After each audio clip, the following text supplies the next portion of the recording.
Olá, bom dia, colaboradores CISO. Estamos aqui hoje para apresentar o nosso primeiro projeto de qualidade de vida. Ao meu lado encontra-se a nutricionista, a Rita Cássia, e também o Marcelo, um dos nossos colaboradores, e a Rose. Então, pensando nessa qualidade de vida, nós notamos que ter uma vida saudável é um desafio para todos nós. O desenvolvimento dos recursos tecnológicos geralmente implica em tornar o indivíduo cada vez mais sedentário, assim como a necessidade da praticidade na preparação das refeições acarreta hábitos alimentares também um pouco saudáveis. Então, esse conjunto de fatores que deveriam tornar a nossa vida mais prática acaba implicando o quê? Na ingestão de alimentos menos saudáveis, né? E isso acaba sendo um círculo vicioso e que é um desafio para todos nós, mas que é possível. E quais os métodos de prevenção para diabetes e hipertensão? Então, os métodos de prevenção é uma alimentação saudável, parar de fumar, limitar a ingestão de álcool, limitar a ingestão de sal e manter-se ativo. Bom dia, Rita. Bom dia. E já que a gente está falando de alimentação saudável, a gente sabe que tem cadeias de fast food e muitas opções de restaurantes. E qual que você recomenda como alimentação saudável para a gente poder estar fazendo aí no nosso dia a dia? Uma alimentação saudável não significa uma alimentação proibitiva. Isso não quer dizer que você nunca vá sentar e comer um hambúrguer com batata frita. Significa o quê? Que no seu dia a dia você vai estar escolhendo alimentos que são mais saudáveis e que eventualmente você possa estar entrando numa cadeia de fast food e comendo como uma opção, mas que isso não seja um hábito seu. Então, o que é uma alimentação mais saudável? É você incorporar fibras e vitaminas através do quê? De saladas e frutas, né? E consumir alimentos magros. Então, você vai estar substituindo o leite integral pelo leite desnatado, o queijo amarelo pelo queijo branco. Na hora que você for comer uma carne, prefira uma carne magra, né? Com menos teor de gordura. Prefira peixe. Peixe é uma coisa muito saudável que a gente não tem o hábito de estar consumindo como a gente consome carnes, né? Comer mais verduras, evitar o excesso de sal, beber bastante água. Rita, e quantas refeições ao dia devemos fazer? Então, nós devemos fazer no mínimo 4 refeições, em média 6 refeições ao dia. Então, começa com café da manhã, um lanchinho entre o café da manhã e o almoço. Para quê? Para que você não chegue com tanta fome para essa refeição principal. Entre o almoço e o jantar, você também faz um lanchinho e você janta. E se você é uma pessoa que acaba tendo alguma atividade noturna, às vezes a pessoa estuda ou tem algum evento que ela acaba saindo, se ela quiser estar fazendo um lanchinho antes de dormir. O importante é você não pular as refeições. Para quê? Para que o seu organismo seja sempre abastecido, né? Você tenha sempre alimento. Por quê? Quando você tiver sempre alimento, o seu metabolismo ele funciona a todo vapor. Se você pula uma refeição a outra, o nosso organismo ele é poupador. Então, se eu fico muito tempo sem comer, o meu metabolismo ele diminui, né? Por falta de alimento, eu acabo ganhando peso.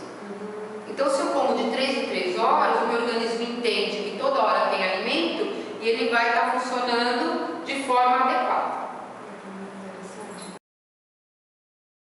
Nos alimentos, onde está o sal? Então, onde está o sal nos alimentos? Na hipertensão, a gente tem que tomar, uma das medidas para a hipertensão é o controle do sal. O nosso hábito de uso de sal, ele é muito superior, seriam 6 gramas no dia e a média do brasileiro é de 12 a 15 gramas de sal por dia. Então a gente vê que é mais do que o dobro do recomendado. Muito. O sal, ele está onde? Nos alimentos processados. Então, nos embutidos, eu tenho no presunto, no salame, eu tenho grande quantidade de sal. Na carne seca, nos enlatados, porque o conservante do enlatado acaba sendo a salmoura. Então, sardinha, atum, ervilha, milho são alimentos que são muito ricos em sal. Nos queijos também. Os queijos como parmesão, provolone, tempero. temperos prontos, quando a gente fala em hipertensão, a gente tem que estar atento. Por quê? Porque eles têm uma concentração de sódio muito grande, que são eles, os temperos em tabletes, aqueles caldos de carne, aquilo é sal puro. Shoyu, na mostarda, no ketchup, na maionese, aquelas sopinhas prontas, desidratadas, né? Então, esse tipo de sopa, às vezes a pessoa pensa, é líquido, não é calórico, eu vou estar me alimentando, eu vou perder peso com isso. Não, por quê? Porque não tem nutriente, né? É alguma coisa que, assim, até por ser quentinho, você come, dá aquela saciedade momentânea, só que você não tem o nutriente que você precisa para o seu organismo e é riquíssimo em sal. Então, para o desenvolvimento de uma hipertensão, né, a gente não deve estar consumindo. Aí fala assim, mas é proibido, né? Para eu ter uma alimentação saudável, eu tenho que deixar o prazer de comer bem, coisas que eu gosto? Não, você pode comer o que você gosta, só que é evitar, sabe? De vez em quando você comer um alimento mais calórico, ou um pouco mais gorduroso, você pode, mas desde que isso não seja um hábito diário, né? Que isso sejam exceções. Por exemplo, como um pedaço de pizza de vez em quando escolher uma pizzaria, escolha aquela que é menos calórica, né? E no restaurante também, a gente pode fazer um prato bonito. Eu como fora de casa, não preparo o alimento, o meu tempo é corrido, o que eu escolho no restaurante? Então a gente começa sempre com as saladas. Quem não tem o hábito, é aquela história, mas eu não tenho hábito, então vai ter que ganhar o hábito. Eu não tenho hábito. Então, é uma coisa assim, você começa aos poucos. Por exemplo, para quem não tem o hábito, a gente sempre fala, começa pela alface, né? Porque a alface é uma verdura que ela não tem um gosto tão marcante, que se você dá uma garfada num outro alimento, pode estar mascarando esse sabor até você se acostumar. Depois, criando o hábito, você começa a experimentar outros tipos de verdura. Mas o interessante é sempre começar com um prato de salada. Quanto mais colorido esse prato, mais nutriente você vai estar ingerindo. Então você começa com um prato de salada que você vai temperar com o quê? Com azeite, limão, um pouquinho de sal, muito pouco sal, sabe? Quanto mais você vai tirando esse sal, até você, por exemplo, poder comer sem sal. E eu acho que uma grande dúvida também das pessoas é a diferença dos produtos diet e light. Qual seria recomendado? Isso, então, é assim, o produto diet, ele é recomendado para o diabético, né? Então, o que é? É um alimento que não vai, o diabético tem problema com a glicose, o carboidrato, então é um alimento que não vai estar usando açúcar, vai estar usando aí um adoçante qualquer, um edulcorante que é um adoçante. Já o produto light é um produto que tem que ter 30% a menos em qualquer um dos nutrientes do original, né? Então, quer dizer, ele pode ter 30% a menos de açúcar, ou ele pode ter 30% a menos de gordura. Ele pode, em vez de açúcar, estar usando o edulcorante, que é o adoçante, ou simplesmente ele usa açúcar, só que numa quantidade menor. Então, o light é para quem quer perder peso e o diet é para o diabético. E qual que é o risco do álcool no nosso organismo, o excesso do álcool? Então, o risco do álcool para o desenvolvimento da hipertensão, ele é um fator de risco muito grande. E existe uma quantidade que você pode, máxima que você pode estar ingerindo no dia. Seria 30 ml de etanol. Então, o que é 30 ml de etanol? Seria 300 ml de vinho, ou 720 ml de cerveja, ou uma dose de bebida de 15 ml de bebida destilada. Isso para o homem, que tem uma constituição maior. Para a mulher, seria a metade. Seria só 15. Então, seria metade dessas doses que eu falei para você. Então, pegando esse gancho que você falou em quantidade, seria assim, uma taça de vinho, isso, 2 latinhas de cerveja, isso, e uma dose de alguma bebida destilada, uma dose de ou. Não é tudo isso, né? Ou você escolhe. Se chegar em tudo isso, se você misturar, não vai dar certo. Não dá certo. Isso mesmo. Legal. Agora que a gente está falando bastante de alimentação, e a gente sabe que a qualidade de vida, uma boa alimentação e em conjunto uma boa atividade física. E dessas atividades físicas que prevêm as doenças, qual que você recomenda? Qualquer atividade física melhora a qualidade de vida. Então pode ser desde uma academia, como a prática de um esporte, ou uma simples caminhada, tá? Tudo vem ajudar. O importante é que seja na maioria dos dias da semana, ou seja, de 4 a 5 vezes na semana e no mínimo de 30 minutos. Se for menos, não faz efeito. De 30 a 45 minutos todos os dias. Então, recadinho para as mulheres, né, que fazem essas dietas mágicas de revista, sem a dieta, sem a atividade física, elas não vão conseguir perder peso nunca. Então, às vezes acontece da pessoa perder peso, por quê? Porque ela faz uma dieta tão restritiva, ela tira tanta coisa que ela perde peso mesmo. Só que depois a gente vê aí o efeito sanfona, ela acaba engordando tudo novamente. Por quê? Porque o interessante é que esses hábitos saudáveis, não é só para quando você quer perder peso.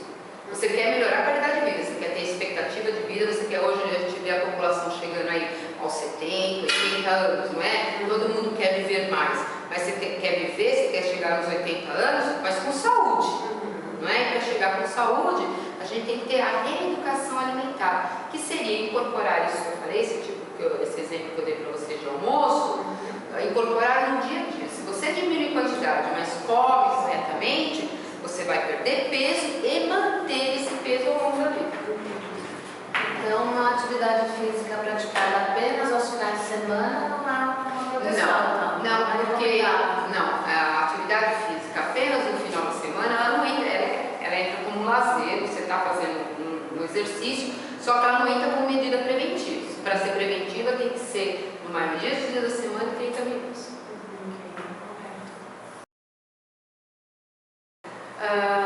Obviamente existem vários métodos e medicações para perda de peso, e como ração humana, shakes, qual desses métodos que realmente são saudáveis e que geram resultados positivos? Então, o único método que gera realmente resultado positivo é a reeducação alimentar.